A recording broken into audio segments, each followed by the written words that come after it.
Welcome back to All This Math. This is Professor Parker. I'm here with Fannie Lou Hamer, and we're about to solve an equation. Now, this particular equation, I notice, has decimals in it. All right, it's got decimals in it. Now, typically, I'm gonna do this problem a couple different ways. Now, because a lot of textbooks will want you to clear out the decimals, right? Because they think that you may feel that that's easier to it's easier to manipulate the problem if there are no decimals. We could do that. That's fine. But I'm gonna do it without clearing out the decimals. Then I'm gonna do it again with clearing out the decimals, and just make sure we get the same answer. All right. So if I do it without clearing out the decimals, remember we're solving the equation, so we always look for the variable. Here's my variable right here. This y. So I want to know what the value of y is that'll make this a true statement. Like, what's going to make this a true statement? Like, negative 9.7 is equal to negative 4.7 plus what number? I'm about to figure out what that number is. That's what I'm trying to do. I'm trying to figure out what that number is. What number can I add to negative 4.7 to get negative 9.7? All right? It's kind of like this. Like, if I was going to represent this like in the form of a word problem or something practical, I would say, okay, well, somebody owes me $9.70. I would just attach a zero at the end. So you owe me $9.70, right? Now I know that today you borrowed $4.70. You borrowed because that's negative. Borrowing is considered negative because you're in debt to me, right? So that's negative $4.70. So you borrowed $4.70. But I'm like, I know you borrowed some money from me last week, but I can't remember how much though. But I did document how much you owe. After yesterday, I documented how much you owed me altogether, and it was $9.70. So I'm trying to figure out, well, how much did you borrow from me last week? I know how much you borrowed today, and I know how much you owe me altogether, but I don't remember how much you borrowed from me last week, though. So that's what this equation really represents, figuring that out. All right? So basically what we do is, in order to solve an equation, we want to isolate the variable by itself on one side of the equal sign. So here's your equal sign, that's the boundary. So the variable is already on the right-hand side. So I'm like, okay, cool. I want this y to be all by itself on the right-hand side. But it's not like that right now because it's negative 4.7.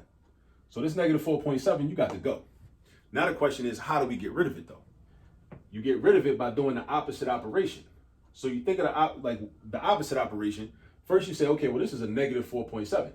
So we think of, okay, well, what's the opposite of negative 4.7? The opposite of negative 4.7 will be positive 4.7. So that's what I'm gonna do. Positive meaning I'm gonna do addition, right? So I'm gonna do a plus 4.7 right here on the right-hand side. And because it's an equation, we wanna keep everything balanced. We wanna keep everything balanced because it's an equation, right? So then I'm also gonna add 4.7 on the left side of the equation. Now I gotta know how to, in order to do this, I gotta know how to add and subtract positive and negative values. I gotta know how to do arithmetic with positives and negatives. I gotta know how to do that. So right here, this is gonna cancel out because they're exact opposites. So that they're gonna cancel out or they're gonna add up to 0, which is cool, that's fine, because that's what I wanted. I wanted for y to be by itself on the left side of the equation.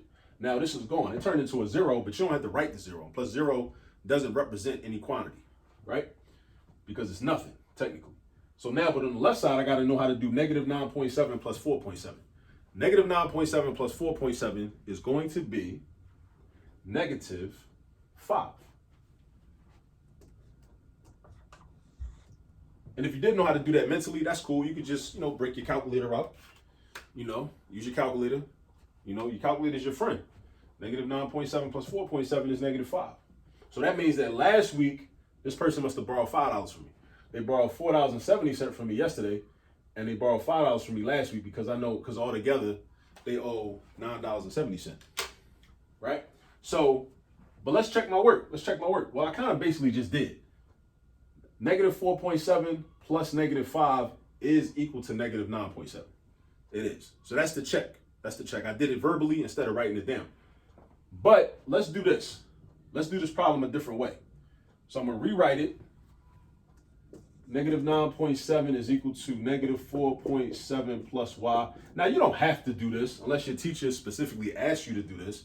Do it and use this method. So if you get asked to use this method, then it's beneficial because you know what the method is. This is called clearing out the decimals. So what you do is you say, okay, I got a negative 9.7, I got a negative 4.7.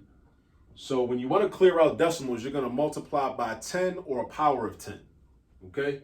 So because there's only one digit to the right of a decimal point here, and only one digit to the right of a decimal point here, then that means I only need to multiply by 10, because that's going to cause the decimal to clear out. It's going to expand this, right? And change this into a whole number. Because what you want to do, well, not a whole number actually, because it's negative. You want to change those into integers. You don't want no decimals, you want integers. All right, using this method, this particular method. And again, you don't have to do it this way, but it's just another method. There's nothing wrong with knowing how to do a problem in multiple different ways.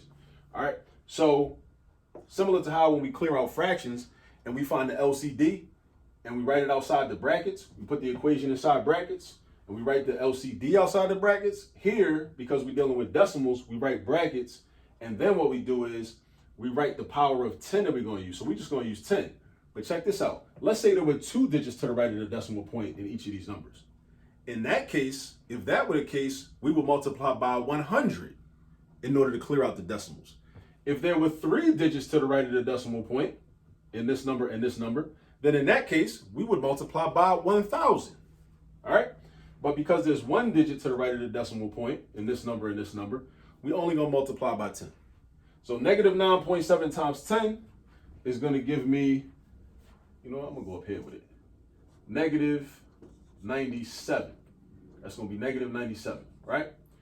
And then write my equal sign. And then negative 4.7 times 10 is going to be negative 47. Now, this is a common error because I was so focused on clearing out these decimals and multiplying by 10 for the specific purpose of clearing out the decimals. A lot of times, once people do that, they forget about anything else that didn't have a decimal in it in the first place. Like this y right here, this y. You still got to multiply 10 by the y. If you don't multiply 10 by y, your answer is going to be wrong, because that means that you didn't expand every term inside the equation. You only expanded some things inside the equation. So you have to multiply 10 by everything inside the equation. Similar to with the distributive property, you got to multiply that number outside the parentheses by everything inside the parentheses. Not just the first thing that you see, not just a couple things in the parentheses. You got to multiply by everything. So this 10 has to be given to everything, all 3 terms. So that's going to be plus 10y. All right? So now, I want to get y by itself. So first I want to get 10y by itself. So I'm going to get rid of this negative 47, because look, this is the right side of my equation. That's the right side of my equation. I got a 10y and I got a negative 47. I got a 10y and I got a negative 47. So I'm going to get rid of that negative 47, right? I'm going to get rid of that first. And then so I can get the 10y by itself. So the way I get rid of the negative 47 is I do the opposite of negative 47, which is positive 47, but that's represented through addition. So I'm going to do plus 47 right here. Boom. That's on the right side. Then I'm going to go to the left side, and I'm going to do plus 47 over here. Negative 97 plus 47, do the arithmetic in my head, that's going to give me negative 50.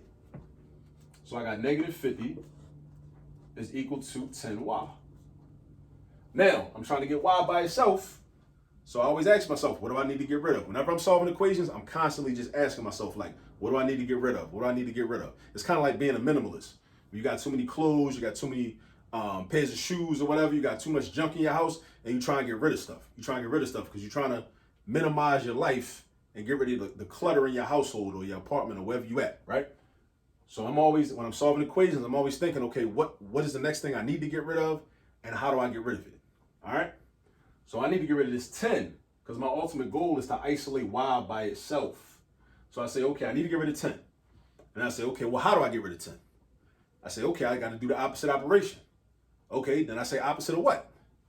10y means 10 times y. That's multiplication. Cool. So I know I got to do the opposite of multiplication. The opposite of multiplication is division. So it means I got to divide by 10. So I go here, divide by 10 over here, and it's an equation, which means that I have to be balanced. Just like in life, we want to be balanced, right? Whenever possible. So if I divide by 10 on the right-hand side, I need to divide by 10 on the left-hand side also. So I divide by 10 over here. So 10 divided by 10 gives me 1 and 1. The quotient is 1, which is 1 times y, which is just y. And then negative 50 divided by 10.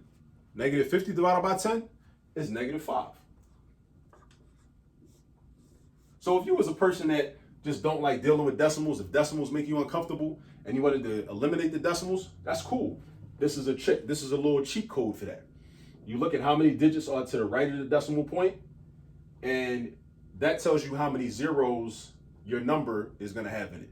Your 10 or your power of 10. So it's either going to be like, you're going to multiply by 10, 100, 1,000, 10,000, 100,000, million, whatever, you know. That's what's going to happen. All right. So this is something you can do if you wanted to clear out the decimals, right? When to clear out the decimals and then solve. And look what happened. We got the same answer. So again, this is one of the beauties of math. One of the beauties of math is actually that, you know, there are multiple ways to do the problems. That's not nothing to dislike math for. Like you want options. Like you want to have options. You know? I mean, options can be annoying sometimes when we at a vending machine, you don't know what you really want. But, you know, with math, you want to have options. And I just showed you 2 different options for how to solve this equation. All right, so now I showed you how to do it. Now it's time for you to go get some practice, because that's how you really learn. You really learn through practicing. You know how to do it. I showed it, but you got to reinforce the skill and the understanding by going to get some practice. So go ahead, get some practice, and I will catch up to you on the next video. Peace.